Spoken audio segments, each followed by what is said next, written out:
La femme a parlé de sa sœur aînée, alors elle leur a apporté ceci. Et elle a dit qu'elle avait apporté des vêtements pour sa sœur, parce que son mari ne lui achète même pas ça. Elle l'a dit à sa grande sœur et elle sait de quoi elle parle.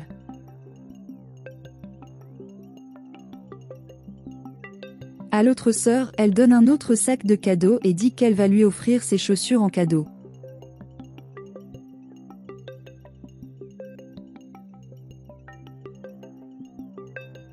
La sœur cadette dit qu'elle prend ses affaires parce qu'elle ne travaille pas encore et qu'elle n'a besoin de rien. La femme dit que les deux sœurs sont ingrates. La fille parle à sa sœur si elle a vu ce que l'aînée leur a fait. Elle répond qu'elle y est habituée. La sœur cadette se déchaîne en disant qu'elle dit qu'elle continue à récupérer ses affaires, mais elle ne le fait que parce qu'elle n'a pas de travail et que c'est toujours très difficile à trouver. La sœur a dit que l'aînée parle toujours en mal de son mari. La jeune fille commente qu'elle cherche son premier emploi, mais qu'il est très difficile à trouver. La sœur dit que l'aînée aussi parle toujours en mal de ses vêtements. La sœur cadette, indignée, commente qu'elle n'a utilisé la chaussure de sa sœur qu'une seule fois et qu'elle a même eu le courage d'offrir de la nourriture en disant qu'elle ne fait que préparer de la nourriture. La sœur a dit que cela n'avait aucun sens et qu'elle ne pouvait pas leur faire cela à tous les deux. La sœur cadette suggère qu'elle ne rende plus jamais visite à la sœur aînée. La sœur est d'accord. Et la fille a dit qu'elle allait continuer à chercher le travail. Et la sœur lui dit au revoir. Le jeune homme raconte à son ami que sa femme souhaite qu'il aille faire du shopping tout le temps. L'ami a dit qu'à la maison c'est pareil. Le garçon commente qu'il n'en peut plus et qu'il va arrêter d'acheter ses choses, par exemple des vêtements et des chaussures. Et la femme n'aide pas à acheter quoi que ce soit.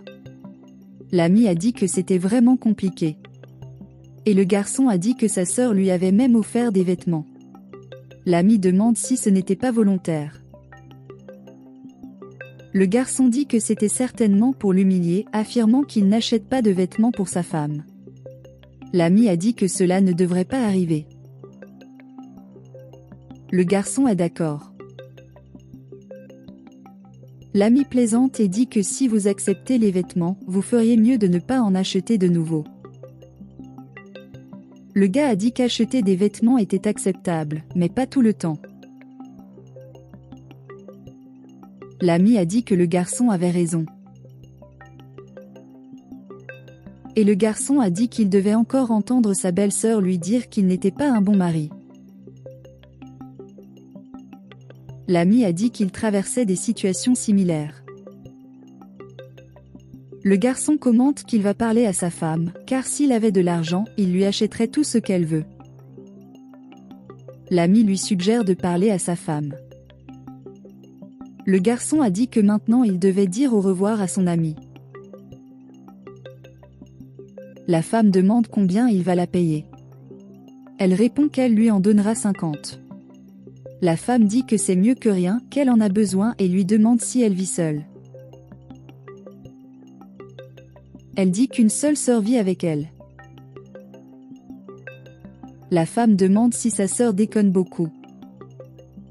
Elle n'a pas dit grand-chose, mais elle envoie déjà sa sœur chercher du travail car elle ne supporte plus qu'elle porte ses vêtements. La femme a dit qu'elle ferait ce travail, oui, mais qu'elle devait aussi étudier. Elle a dit ok et demande si tout va bien. La femme demande quand elle peut commencer et elle répond que demain. La femme demande un paiement à l'avance et elle dit qu'elle vous le transférera. La femme a dit que tout allait bien et que demain elle ferait le travail. Elle a dit que c'était une bonne chose d'avoir trouvé un journalier parce qu'elle ne supportait plus ses sœurs. La fille a demandé si le garçon n'allait pas acheter la maison. Il dit non. Et dire que vous ne pourrez acheter le reste que dans 3 ou 4 mois environ. Elle a demandé si le réfrigérateur serait alors vide. Le garçon a dit que les dépenses que lui seul payait étaient trop lourdes. Elle a dit que c'était une bonne chose que sa sœur ait acheté des vêtements parce qu'elle ne pouvait même pas avoir ça avec le garçon. Il commente qu'il n'a pas les moyens d'acheter des vêtements pour sa femme chaque mois. Elle commente qu'elle pense qu'il vaut mieux vivre avec sa sœur. Le garçon a dit qu'elle faisait ce qu'elle voulait. Et la femme a dit que comme il s'en fiche, il le ferait quand même. Le garçon a dit que puisque c'était sa volonté, il pouvait alors aller vivre avec sa sœur. Et la femme a dit qu'elle y allait parce qu'il y avait là-bas ce dont elle avait besoin. Le garçon se dit qu'il va arrêter d'être un imbécile. La fille salue un gars. Il est compressé. Elle lui demande s'il connaît un endroit où il a besoin d'un emploi parce qu'il cherche un emploi. Le garçon dit qu'il ne sait pas et qu'il le cherche aussi. La jeune fille a dit qu'elle ferait n'importe quoi parce qu'elle avait besoin d'argent. Il demande si elle est la belle-sœur du garçon. Elle a dit oui. Il a dit qu'il était un ami du garçon. Elle lui demande à nouveau s'il ne connaît aucun service. Le garçon dit qu'il ne sait pas et s'en va. La jeune fille se demande ce qu'elle va faire maintenant. Parce qu'elle ne veut pas retourner chez sa sœur. La femme demande ce que veulent les sœurs maintenant. La sœur a dit qu'elle était venue dire quelque chose. La femme a dit qu'elle était en colère contre les sœurs. La sœur cadette demande si elle peut vivre avec elle. La sœur dit que les affaires de son mari ne vont pas bien du tout et lui demande si elle peut rester ici.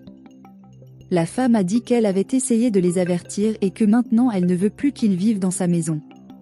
Sa sœur cadette dit qu'elle cherche déjà un emploi. La femme a dit que malgré cela, elle ne voudrait plus qu'ils vivent dans sa maison. La sœur demande s'il vous plaît.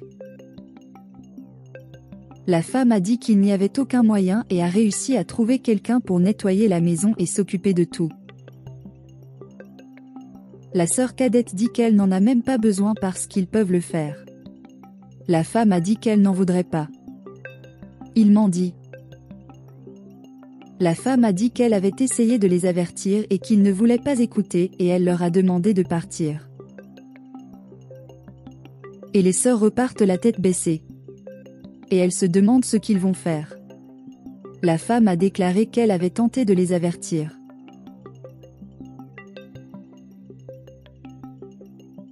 Morale de l'histoire, ceux qui n'écoutent pas les conseils sont les premiers à subir des revers qu'eux-mêmes n'aimeraient pas recevoir sur leur chemin, alors qu'ils pensent que tout sera parfait, heureux et réussi.